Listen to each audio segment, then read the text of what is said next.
Want to welcome everyone to Truehart Makes Media on WIMG 1300 AM. Trenton Talks radio broadcast sponsored by WIMG 1300 AM weekly on Tuesdays at 7 p.m.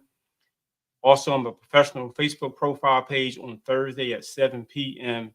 We're so excited tonight. My name is Ambassador Gerald L. Truehart II. I have our son, my wife Gwen Truehart, is co-hosting tonight.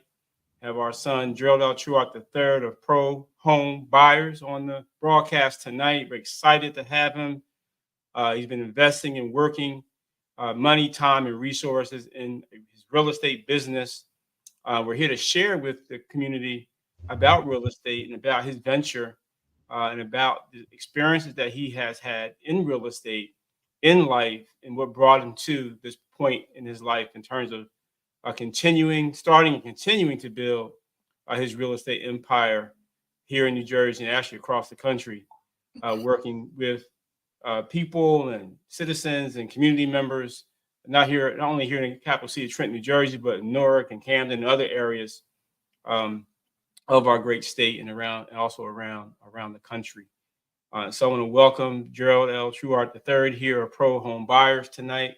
My wife, Gwen Truehart, here co-hosting with me tonight. So happy to have you here tonight, honey, to co-host with our son, and as he does great work in real estate. So, man, I just really want to kick off, man, and just kind of ask you a question about the family aspect of the business and kind of what kind of triggered you in terms of you taught for many years prior to going into real estate.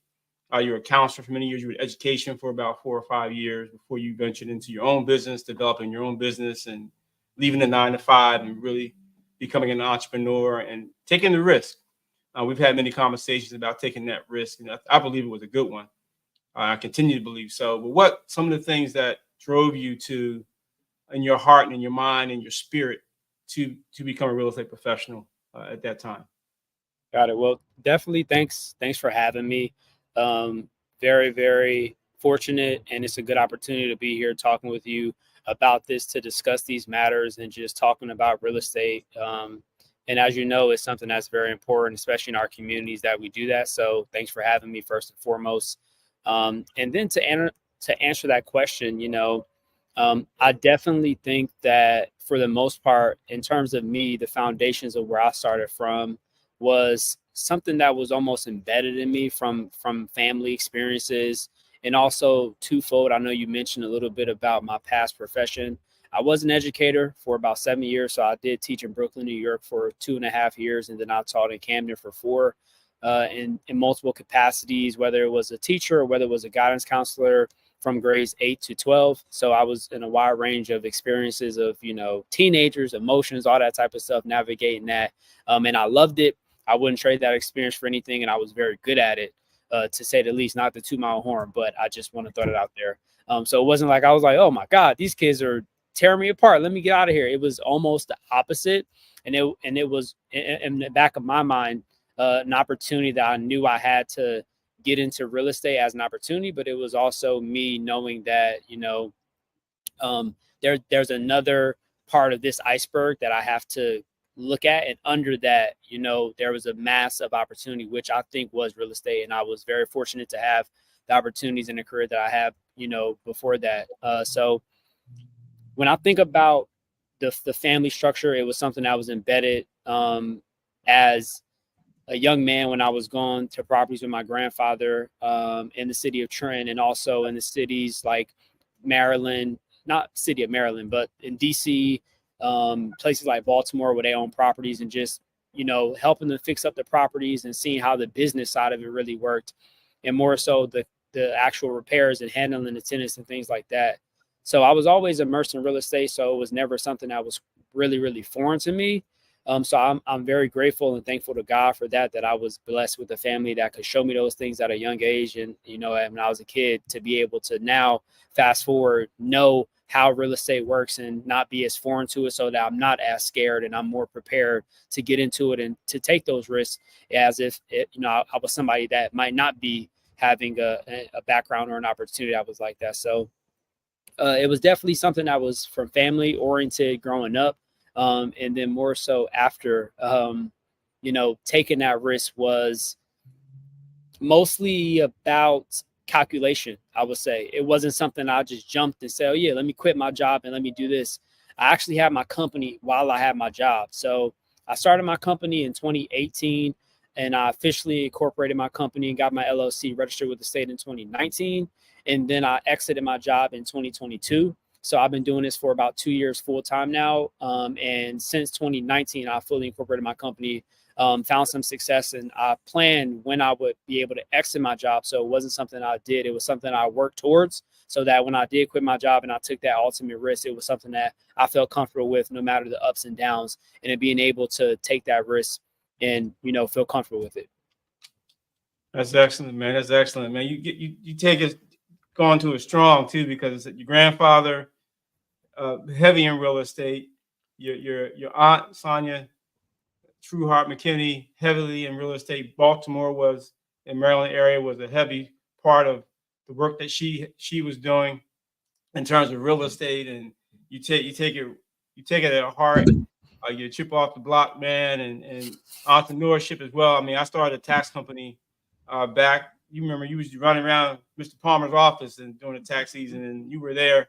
I'm not sure if you remember, but I had the entrepreneurial bug for a little bit too. But you had a lot more stronger than I ever did, and I'm so proud of you to launch into the deep and take the risk.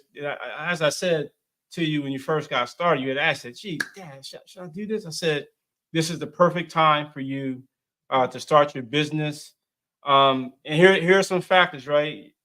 Not married, no children, no real heavy debt, no real heavy responsibility in terms of family. Because once you have a family, it's a whole nother level of responsibility. Right. So, and at your age, it's a win-win for you. I'm so proud you got that. Right. You got started in your real estate business, and I'm encouraging you to continue in your real estate business. But now that we kind of got a little bit of background and why you got started and your passion for real estate, man, you've been educating people on Instagram and Facebook, primarily on Instagram with your post. I mean, you have one post that says five free list available at your local courthouse. Another one says 4 easy steps to close more deals. And every time you post, you get more and more people chiming in and liking and engaging with you around your post, because it's so educational and so engaging and so informative for people to learn. What's driving you to teach? I mean, I know you're a teacher at heart as well, but what's education? What's driving you to teach about your business and give all this free information?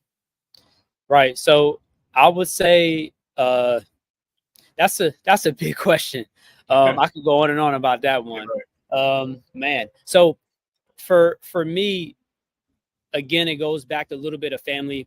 My grandmother was a teacher, principal, all those things. So I guess, you do have genetics that you can't run from. So I do love teaching and love encouraging people and love teaching new things. And then, of course, my mom owned a daycare for like 10 plus years and taught kids and, saw them grow up and go to private school after she was done with, coaching them when they were young and teaching them and everything like that. So I've been around that my entire life, and it's something I've enjoyed. And I also feel for us in our community is something that we have to do for each other is uplift each other. And there should be no aspect of almost being a gatekeeper to knowledge that empowers other people to go out and do the exact same things that I'm doing, but also empowers them to then provide for their families and then add to their wealth, or to be able to pass properties down to, relatives that they know, similar to other people that I'm aware of that have done that same exact thing. So it's very important to share knowledge. And when you're sharing that knowledge, not be at a place where you're afraid to give knowledge to other people because you feel like it'll take away from whatever it is that you're doing. And I firmly believe that if you're a giver, you give, ultimately it's going to come back to you. And it's not about it coming back to you as the primary reason why you want to give so much, but you want to give so much because that's what God tells us to do. And that's what he encourages us to do. And so if we honor him, everything comes back. And just, keeping that in your heart is something that will even take you further, because you want to give more. And the more you learn, the more you'll give. So while you give and the more you learn, they go hand in hand. So I'm on a quest to never stop learning. And the more I learn, the more I'll give. And it encourages me and pushes me to try to learn as much as possible and to keep learning so I can keep giving information. So one hand is washing the other there. And it's almost something that you can be grateful for. And it's something that I very much encourage other people to do, is to give information, give knowledge, and just be able to help as many people as you can, so that when, you know, their time comes, they can say, oh yeah, this guy helped me out, you know, and they can be able to give to other people because they remember how good it felt when you helped them, and they can have that same feeling. So I think it's a twofold thing, and that's definitely something that everybody should be encouraged to do, which is share their knowledge and share how they're successful and share how they became a success. You know, you had a great opportunity also to teach at the Association of Black Real Estate Professionals. You were in a panel discussion, Black Men Buy Real Estate, moderated by Corey Fowler. Panelists like Scott Rice, Hussein Peavy, I mean, yourself, you know, key guys in the real estate industry, and on panel discussion. That experience that you had, just sharing your knowledge in that panel discussion, it's a great opportunity for you. What do you take from that to bring to your real estate business?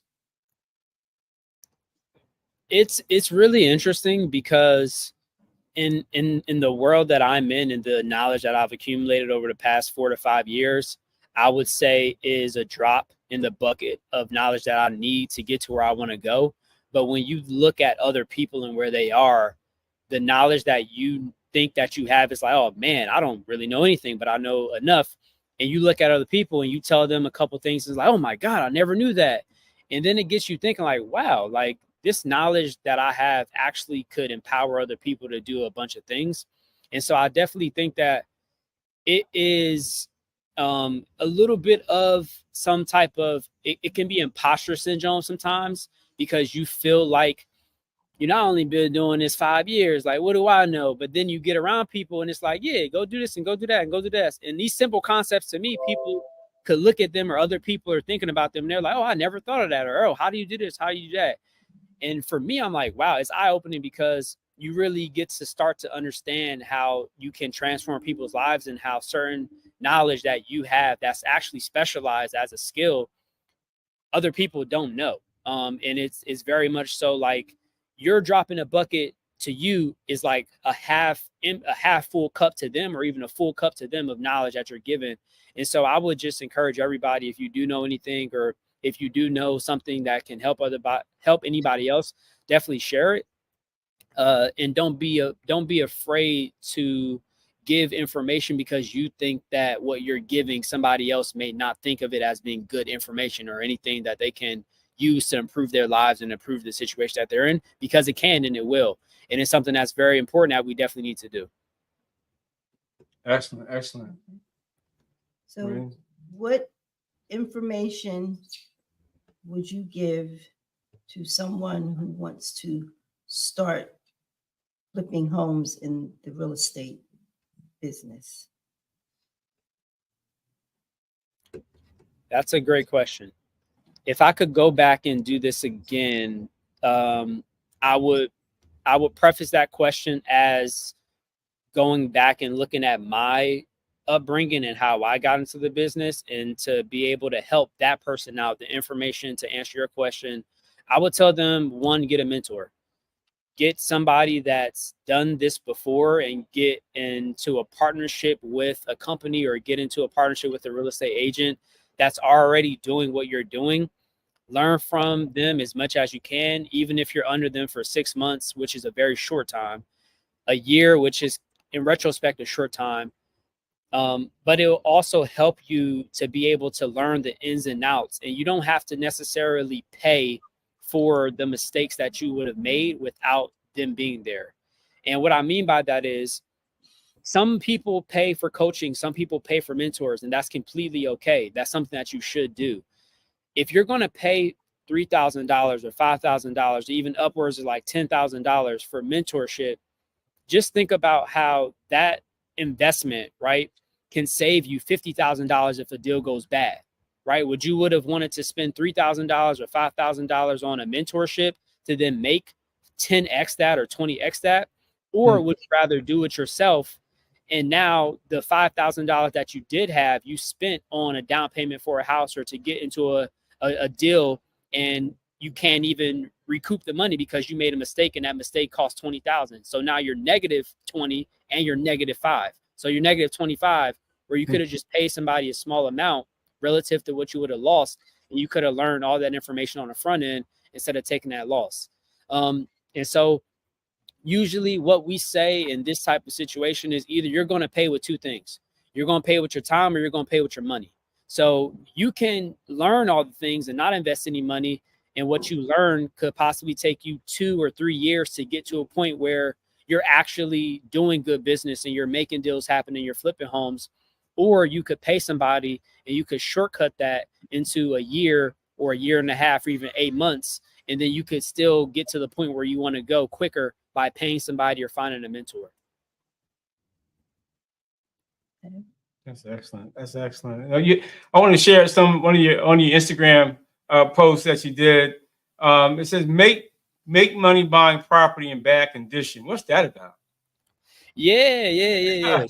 So everybody always has this idea of like money being in good properties, and they look at the luxury homes and the homes on like, HGTV and the homes that Jeff Bezos and these millionaires, billionaires live in, and think about like those are the houses they want to buy and invest in. When in all actuality, it's the opposite. It's flipped. It's reversed. You want to find homes that you can put a minimal amount of money to purchase and money to fix up and rehab, and then sell them for the most amount possible. So like the famous Warren Buffett always says, if you don't know who Warren Buffett is, he's a famous investor that's been around. He's like 93 years old. He's worth like probably $300 billion at this point, billion with a B, legit $300 billion. And he always says, buy low, sell high. And that's something that I'm constantly reminded by in conversations with my mom too. She's always like, you got to buy low, you got to sell high, G. So that's one thing that I've always took when I'm looking at these houses that are not in the best condition, that need a ton of work.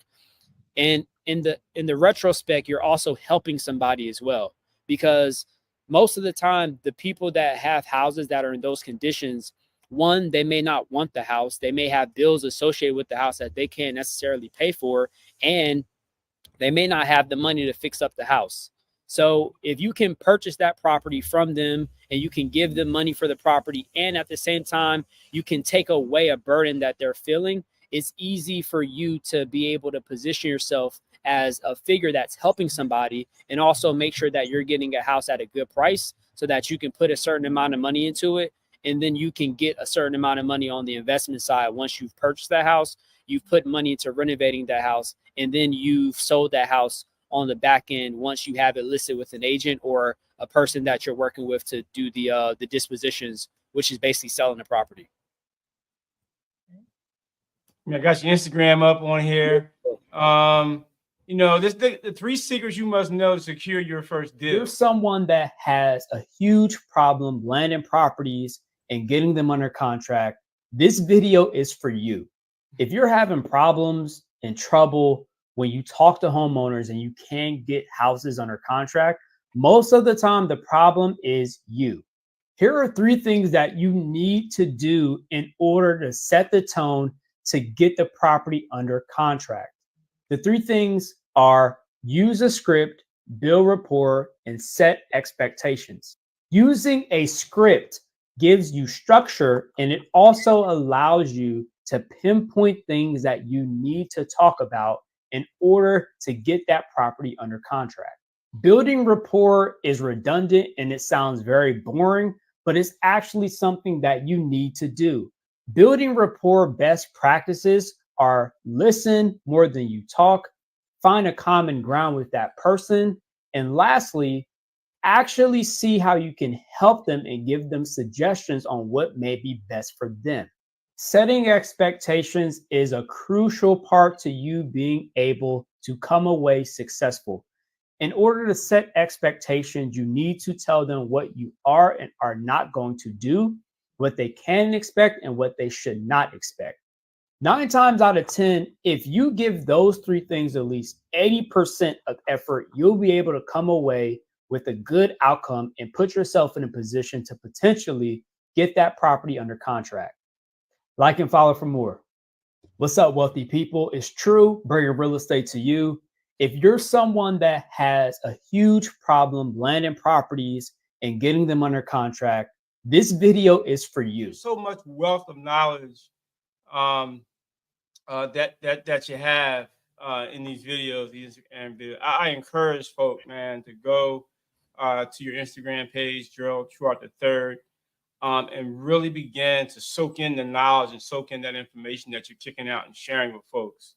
Because it's so much good information that you're sharing with people. And when you did that video, what were you at that particular time? Where were you in your real estate business? Where were you? What point were you at in terms of development in terms of your business?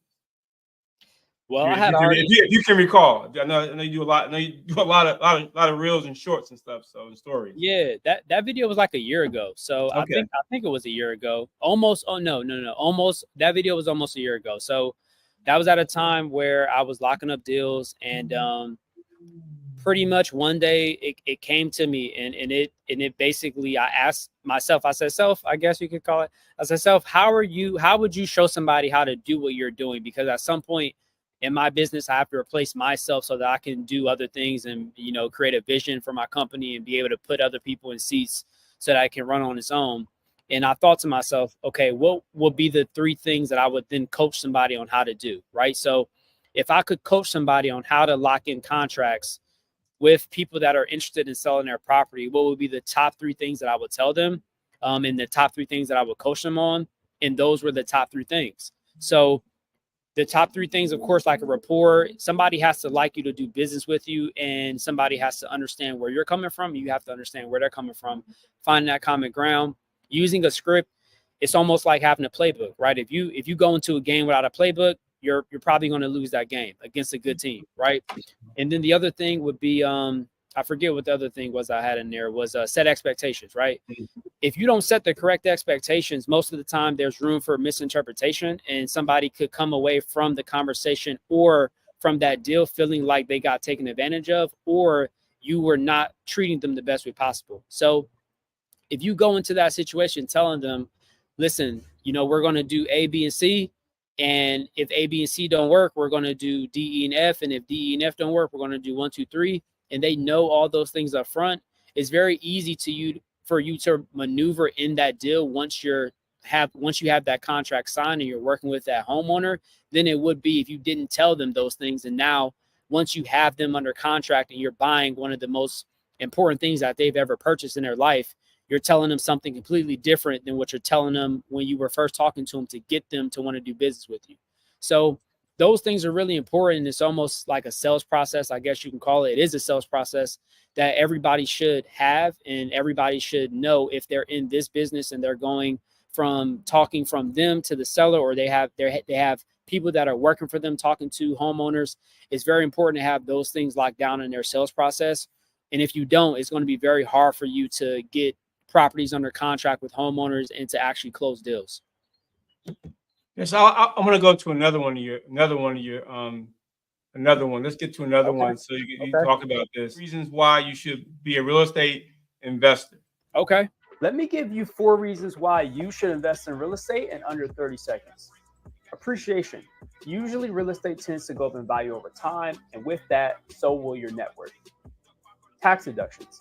Most of the time, you can write off your expenses from properties, you can get deductions for certain things, and also use cost segregation to lower the taxes that you're going to pay as an investor or on your W-2. Passive income. This can be done with a short-term rental like an Airbnb, or a buy and hold that's used where you're getting monthly rental income every single month. That definitely adds to your W-2 income or your income as an investor. Leverage. Most of the times, financial institutions, or some of them, will allow you to leverage your real estate in order to collateralize it to take out loans, which can then be used to invest in other business ventures. Let me give you 4 reasons why you should invest in real estate in under 30 seconds. Appreciation. Usually real estate that one more time. value over time, and with that, so will your net worth. tax deductions. Most of the time, you can write off your expenses from properties, you can get deductions for certain things, and also use cost segregation to lower the taxes that you're going to pay as an investor or on your W-2. Passive income. This can be done with a short-term rental like an Airbnb or a buy and hold that you use where you're getting monthly rental income every single month. That definitely adds to your W-2 income or your income as an investor. Leverage. Most of the time, financial institutions, or some of them, will allow you to leverage your real estate in order to collateralize it to take out loans, which can then be used to invest in other business ventures. Let me give you 4 reasons why you should invest in real estate in under 30 seconds. Appreciate. Yeah, all right, so man. I mean, we're kicking it. Yeah, it's nice. That's that information that that's the drop in the bucket information that's very simple to me or other real estate investors and people that have been doing this. But looking at that video in hindsight right now, some of those concepts can literally go like right over somebody's head. Oh, okay. So to be honest, I probably, looking back in hindsight, I could have done a 4 video series for each one of those topics and explain like 3 videos what those concepts actually were. But to me, to be in it and to know it, it's like, yeah, like just collateralize with a bank. You'll get a loan. You'll be good. And it's like somebody right. Like, what are you talking about? Like, what's collateralizing assets? Like, I don't know what that is. Right. So that's the information I'm talking about where other people need to know. And to me, it could be like, well, it's just a drop in the bucket. But no, that's filling somebody's cup, right? Like if somebody had inherited their house that's worth $300,000 and they didn't know that they could go to a bank and say, hey, I owe an asset free and clear $300,000. Can I borrow 20% of that home's value and collateralize that mortgage against the house? Any bank in their right mind, if that borrower has a good credit score, a good payment history, and a W-2, would be like literally fighting to give that person a loan, right? Like at whatever interest rate. So, I mean, I don't know about anybody else, but I mean, 20% of 300,000, that's what, that's $60,000. Anybody, somebody can use 60,000 right now. I know that in this economy, somebody can use 60,000. So they could go get a loan for 60,000 and then use that money, of course, not to go on vacation. Don't go to the Bahamas and spend all the money and then come back and not have anything to show for it. But use that money to then go buy a property, right? And then when you buy that property, the profits that you get from buying that property, fixing up and selling it, you repay the bank with that 60, and then you're using the profit that you get once you repay the bank, what's left over, to then go buy another property. So now you're debt free again. And so a lot of people can't, fathom those types of concepts, but the rich, the wealthy have been doing this all the time. And I know that people in our communities might not have that type of knowledge, and it's very important that we do, so that we can share parts of the wealth that the other communities have and be a part of the conversations when certain rules are changed or rules are made, and we want to be in the game and be able to win the game as well. One of the other things I think is important to note that people's risk tolerance, conservative versus a risk, and it sounds good that if I scared money don't make no money. I know, right? Scared money don't make no money. You gotta be able to take a risk. You do. And I'll tell you this, I had my first lender, right? So my first lender, I was the first loan I ever took out. I didn't even take out by the bank. It was a private lender, somebody that I went to and said, hey, I have a deal. Would you be willing to lend me money for that deal? Right? I actually went to two people. So one person, I knew both of them. One of them was a real estate investor that knew about real estate, had lent money before, has properties, has a portfolio.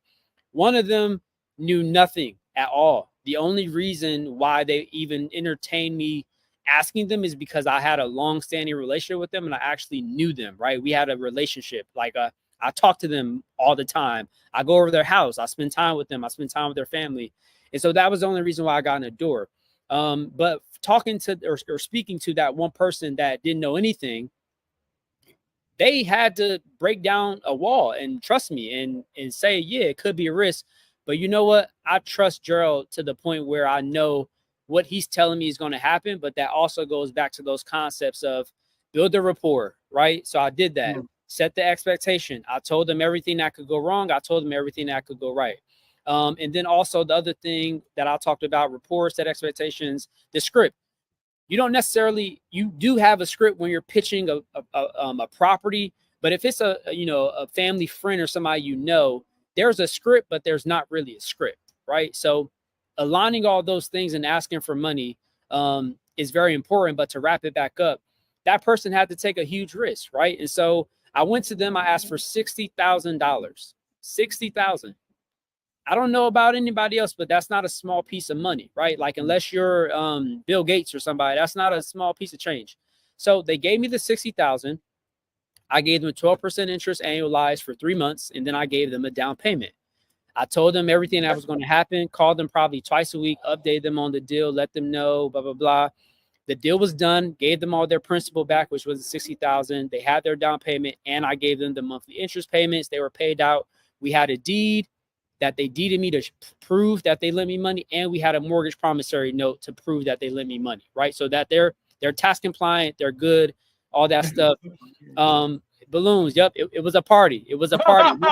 Once they got their money back, it was a party. So the next question that I got from them was, hey, when can we do this again? Right? Like, when can we do this again? I said, look, if I have deals, I'll let you know. So the most recent deal I did with them, I think they gave me $30,000. I needed some private capital. I used their money for about literally 25 minutes. They wired the money. The money went to the title company.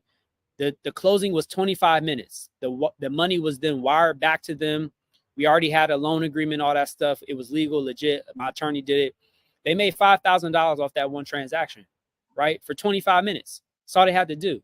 And so while that sounds too good to be true, it is too good to be true if you're working with somebody that doesn't have a track record of being able to prove to you the people that they've worked with and how they've done business in the past. And I think that that's where a lot of us get caught up, especially in our communities where we've been through traumas and situations where we don't trust, right? Because things have happened to us where people tell us, oh, like, yeah, we're going to give y'all some medicine and we're going to see how it reacts. And we got the cure. We're going to let y'all know how it works. If you don't know what I'm referencing the Tuskegee experiments for those of people that are not. Okay. But yeah, y'all going to be good. We're going to give y'all free food and free place to stay. And sounds too good to be true. We went for it. It didn't work out. So now we're left with that scar, right? So I think that in all, when you're doing business with people, you just have to know them, trust them, let them show you the things that they've already done. If they don't have any results, it's probably not a good decision to trust them with your money or trust them with your life savings or trust them with your property. But if they have a track record, they have results, they can show you, prove to you, they have legal counsel that's good, that's legitimate. I would be very much so promoting, hey, invest your money, but invest your money with people that know what they're doing, that can give you a good and adequate return, especially that's comparable in today's market. Gerald L. Truehart III, Pro Home Buyers on 1300 AM WIMG, 5 times Stellar Award-winning gospel station, music for the soul. I mean, you've been teaching and inspiring people, I think, to take those risks that we just were talking about. I mean, people have to, you said, trust and build rapport and have a script, all those great things. Let's go to another video of you sharing your knowledge.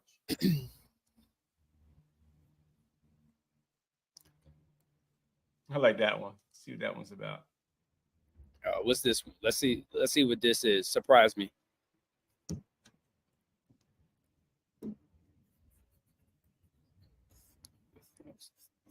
All right, so that's stop. We're gonna go to this one. And begin your journey in real estate, I would recommend a real estate strategy called wholesaling. Here's why. You don't need a license, and most states don't regulate this strategy. So you can make somewhere between $5,000 to $10,000 a month if you do it the right way. To utilize this strategy, you don't actually need to use your own credit, and you don't need to actually have the money to purchase the property. Sounds too good to be true, but let me explain. What you're doing is simply getting that property under contract and then allowing another buyer or investor to purchase that contract from you. For example, if I have a property under contract for $100,000 and I find a buyer or an investor to then buy the rights to purchase that contract from me for $120,000, I just made $20,000 because of the spread. Usually these properties are distressed and the owner is motivated to relinquish the rights to own that particular property. Most of the time, these transactions can take 30 days or less, sometimes longer, depends on the circumstance, but usually everybody walks away satisfied with the end result. If this is something that seems to interest you, type earn in the comments below to get a step-by-step guide on how to get started. Like and follow for more. What's up, wealthy people? Wow, It's man, True, I like that. G, that was really creative, Gotcha. informative, and really shared some knowledge. Yeah, I hope that music was clean in the background. I don't know if I got the explicit version of that. Oh well, yeah, we don't have any rights. music. You don't have no rights to that music. No, I don't. That's a song that my fraternity strolls to, so that's why I put it there. But Okay. I'm an alpha, everybody from Morehouse. Long live AP.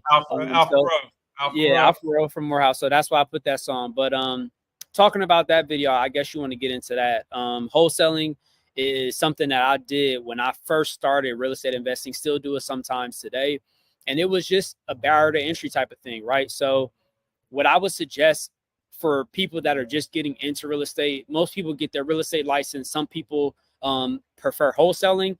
They're essentially, the payout is totally different, but the only thing that's the opposite for getting your real estate license and then being able to wholesale a property is that you don't need a license to wholesale. And so for people that are they're 18 years old or 19, 20, that don't have money to spend on school, or they don't necessarily want to be able to spend time in school, you spend time learning how to wholesale, which also credits you the amount of time that it takes to learn the skills of sourcing deals, finding deals, talking to sellers, doing all those things, and you're actually selling that property to an investor. So the best thing that I can say from this is how you can learn the actual real estate industry, providing value to other people that can show you what they're doing. So the very first property that I had, I was able to help a seller or a homeowner. Their house had burnt down. They had no money to fix the house. The house sat there for 2 years. I met a real estate agent who I'm still close with to this day, that was able to connect me with the seller because it was a relative of theirs. I met with him at the house. I got the property under contract for a certain amount. I then sold that property, the rights to that property, to an investor. And then as I sold that property to the investor, I was able to be with that investor as he did the rehab on the property. So not only did I learn how to rehab properties, but I also made money selling him the property just like a real estate agent would. Okay. So it's a very good way. It's a very entry-level way to get into the business. It's also a good way to meet other investors and to learn from other investors.